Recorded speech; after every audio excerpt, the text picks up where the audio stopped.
welcome to my third video. Today I'm going to be discussing mostly retail arbitrage and my results there. At the end of the video, I will get to a few updates on the Etsy store and some other things that I'm currently working on as well. So let's start where I was initially going to go, which was with Amazon retail arbitrage.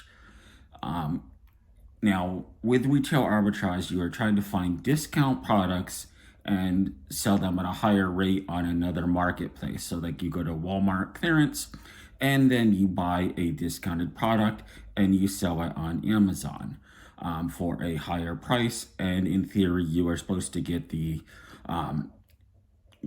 profit out of this. I have encountered several problems that I'm going to go over right now. The first of which is one you can definitely get over. So it may concern you when you initially go out, but it is something you can definitely move through. Many items on Amazon are going to be gated items. So there are certain categories you may not be able to sell, and even categories, if you look this up initially, that you should be able to sell may come up as gated or unable to sell initially. Now, what I did find is by using the Amazon seller app, many of the items would actually ungate instantly for me at the store if I just requested to be able to sell. I would estimate that this was 1 out of every 4, maybe 1 out of every 3 items that I tried was able to be ungated right away without any wait time. So that was not a restriction on being able to go ahead and purchase the item for retail arbitrage. Now, the next problem with retail arbitrage that I encountered is a much bigger problem for people looking to get into this. When I started out with Amazon, I did a bunch of research, and I had found that you should be looking for approximately about a 30 to 40% profit margin. You should also be looking at items that are in the top 200,000 sold items, as well as every item should have at least a $3 to $4 profit. So when I went to select items, I found that these items all met these criterias. I purchased a few of these items at my local stores, brought them home, went to list them on Amazon. When I went to make my listing, I found that Amazon storage fees were eating up more than my profit. Like, let's take, for instance, I had an NHL mini hockey set for kids. I paid $5 for it on the Walmart clearance rack. When I went to Amazon, it was supposed to be listed at between $17 or $18 as an Amazon product. So I figured all those criteria were met. It ranked near 105 in terms of sales ranking. So all the criteria were met. But when I went to list the product, the actual rate to hold it at Amazon was an extra $14. Which means I was going to have to list my product at higher than the running rate on Amazon, where it would not sell. Otherwise, I was going to be taking a loss. I'm going to have to look more into this and figure out exactly what's going on there before I proceed with Amazon retail arbitrage any further, because I am not going to be putting products up to take a loss. That kind of defeats the point.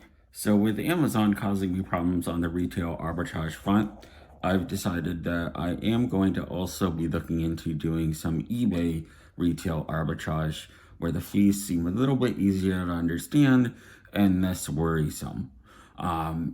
With that said, I have a few products up on eBay, but one of the big hurdles to an eBay retail arbitrage store that I'm discovering is the fact that if you are new to eBay, you have 0 rating. So what I am actually doing right now is trying to sell some products at little to no profit, maybe even at a small loss, just to get the ratings so that I can eventually build up ratings to be able to sell products at a profit.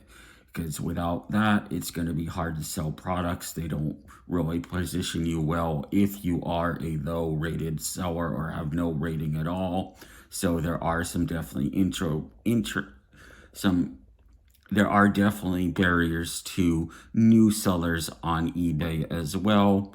The other thing I would like to point out is do some research on your shipping choices when you are listing a product from eBay.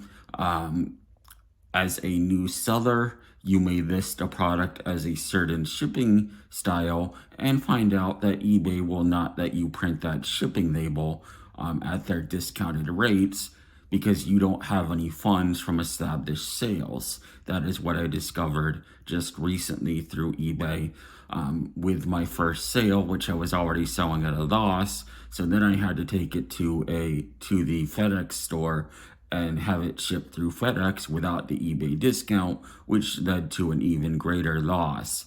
Now, hopefully in the end, this works out in that I get what I was ultimately looking for is a positive rating from the buyer, which will help my future sales if I get a few more. So as I said, I am willing to eat a few losses on that in order to get there. Okay, so that was my update on retail arbitrage for today.